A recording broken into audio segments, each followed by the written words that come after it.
Avat Hashem, le Chok Israël ce matin, la Gemara de Sota, page 22a. Ve'amar Rabbi Yochanan, lamadnu yirat chet mi betula. On a appris, dit Rabbi Yochanan, qu'il a appris la crainte du ciel d'une fille, une jeune fille. C'est quoi l'histoire? Il dit ici, Rabbi Yochanan Shama, la'i betula de nafla al appa vekamra. Il a vu cette jeune fille qui faisait une prière à Hachem. Elle disait comme ça, Ribono shel olam, maître du monde, barata gan eden ou barata gehenam. Vous avez créé le Gan Eden et vous avez créé l'enfer. Barata tzadikim ou barata reshaim. Vous avez créé le tzadikim et vous avez créé le reshaim. Yiratzom elefanecha shelo ikashlu bi bnei adam. Elle a demandé à cette jeune fille qu'elle ne soit pas, elle, un obstacle au monde. Elle était belle. Alors, elle ne voulait pas que quand les gens la regardent, ils commencent à penser sur elle, ils commencent à avoir des marchavot, de mauvaises pensées et tout ça. Elle dit, vous avez créé ce Gan Eden, vous avez créé l'enfer, vous avez créé des tzadikim. Il y a tout dans le monde. Mais je ne veux pas, moi, être un obstacle dans votre monde. Alors, elle dit, comme d'Irat Shamaim, elle avait cette jeune fille, une belle jeune fille. Au contraire, les femmes, qu'est-ce qu'elles veulent? Elles veulent tirer l'attention. Pourquoi tu crois que des fois, ils mettent un certain parfum? Waouh, tu peux le sentir des kilomètres. Et ils mettent des fois de certaines make-up, le rouge à lèvres et tout ça, pour tirer l'attention, de certains habits, couleurs qui tirent l'attention. Il y a d'alachot, c'est pas tout qui est permis. Il y a d'alachot, qu'est-ce qui est permis, qu'est-ce qui n'est pas permis. Mais cette jeune fille, autant que jeune fille, au contraire, elle a intérêt de se marier, elle veut attirer des garçons pour que quelqu'un la voie. Et elle a prié à Hachem, au contraire. Je ne veux pas être un obstacle. Pourquoi? Quand tu fais un péché, on a expliqué ça la semaine dernière. Quand tu fais un péché et quand tu fais tes teshuvah, Akadosh Baruch Hu t'accepte. Si la teshuvah est sincère, il t'accepte et ton péché est expié. Mais quand tu fais un péché, tu fais pécher les autres, c'est plus grave. Parce que quand tu vas faire teshuvah, Akadosh Baruch Hu ne va pas te pardonner encore. Il faut que le dernier que tu as fait pécher revienne beteshuvah. Avant ça, tu ne vas pas expier. Le Chachamim, il donne l'exemple de Ménaché, le roi Ménaché. Le roi Ménaché était idolâtre.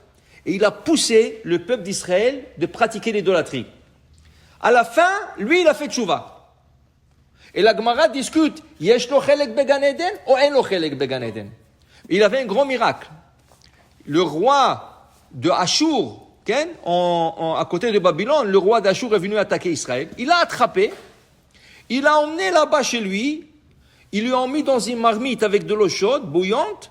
Il lui a mis dedans pour qu'il meure comme ça en le cuisant dans une marmite. Comme un cannibale. Maintenant, lui, il commençait à prier à tous les dieux qui croyaient. Dieu ça, Dieu ça, Dieu... À la fin, il a dit, qu'est-ce qui me reste à Akadosh Baruch Hu? Alors, il a commencé à prier à Akadosh Baruch Hu, sauvez-moi et tout ça. Le malachim, ils étaient tellement contre lui, ils s'étaient fâchés contre lui, ils ont bloqué le ciel pour que sa prière ne monte pas au ciel. Quand je dit, c'est pas possible. Je ne peux pas être comme les autres. Qu'est-ce qu'il va dire? Moi, je lui ai pas répondu, les autres n'ont pas répondu. Il faut que je lui montre que je suis là. Mais avec tout ce qu'il a fait. Qu'est-ce qu'Hachem a fait? Khatar lo khatira mitahat kisei hakavod. Sous le trône céleste, où les anges n'ont pas accès, il lui a fait comme un tunnel. Il a accepté sa prière. Tout de suite, il lui a envoyé un vent très très fort. Il a amené la marmite et lui, dans la marmite, jusqu'à chez lui, dans la chambre à coucher. Et un grand miracle.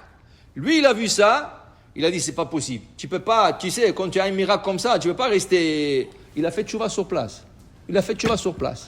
Et il a commencé à tout le monde, non, maintenant, ça y est, la Avodah il a annulé la Avodah Zara. Vechazar, il est retourné vers Hachem avec tout son cœur. Mais la Gemara discute, yesh lo chelek la'olam haba, ou en lo chelek la'olam haba? Quelle est la question? Il a fait teshuvah, pourquoi? Disent les Mefarshim, tu sais pourquoi? Pourquoi il y a une opinion qui dit parce que lui, il a fait teshuvah, c'est excellent. Maintenant, il faut qu'il attend que tous les Juifs qui ont fait l'Avodah Zara à cause de lui redeviennent teshuvah. Difficile parce qu'il y a certains... C'est ça. Alors, et si quelqu'un décède sans faire teshuvah, alors faire pécher les autres, c'est la plus grave des choses. Toi, c'est toi. Tu te débrouilles après. Mais faire pécher les autres, alors cette betoula, cette fille, elle dit à Kohen Rouge, je ne veux pas, hasve shalom, que quelqu'un pense mauvais à cause de moi. Je ne veux pas. Ça, c'est iratret. Après, dit Rabbi Yochanan, qui boule sachar me almana. Rabbi Yochanan dit, on a appris qu'est-ce que c'est chercher à faire des mitzvot et recevoir la récompense pour ces mitzvot. Il a appris ça d'une femme veuve. Comment il a appris d'une veuve? Dit la Gemara, Dahi almana. Il y avait une veuve, à l'époque de Rabbi Yochanan, il y avait une femme veuve. Elle avait une synagogue juste en face de sa maison. Juste en face de la maison, elle avait une synagogue. Mais elle venait à la synagogue de Rabbi Yochanan, qui était loin de sa maison. Amar la, biti, lo betakneset shvivoter, ma fille. C'était une femme qui était très âgée. Elle dit, ma fille, mais tu as une synagogue juste à côté de la maison, qu'est-ce que tu viens prêcher? Ça me fait plaisir que tu viennes ici. Ça me fait plaisir. Mais pourquoi tu viens jusqu'ici? Tu es une femme âgée. Va à côté de la maison, tu as une synagogue, tu as un beth midrash là-bas. Alors il lui a dit, Amrale, Rabbi, lo sachar pesiot yeshli. Mais est-ce que vous n'avez pas enseigné que chaque pas que tu fais vers la synagogue, c'est une mitzvah? Alors qu'est-ce que je vais aller? Je vais faire 50 pas. Je vais arriver à la synagogue juste à côté de moi, quand je peux faire 150 pas, et ça va être 150 mitzvot. Alors il dit, regarde, comment il a calculé ça pour avoir plus de mérite. Tu comprends? Qu'est-ce qu'on cherche aujourd'hui? On cherche aujourd'hui tout ce qui est plus facile. Tout ce qui est plus rapide. Elle a cherché au contraire. Okay? Alors des fois, tu habites à côté de la synagogue.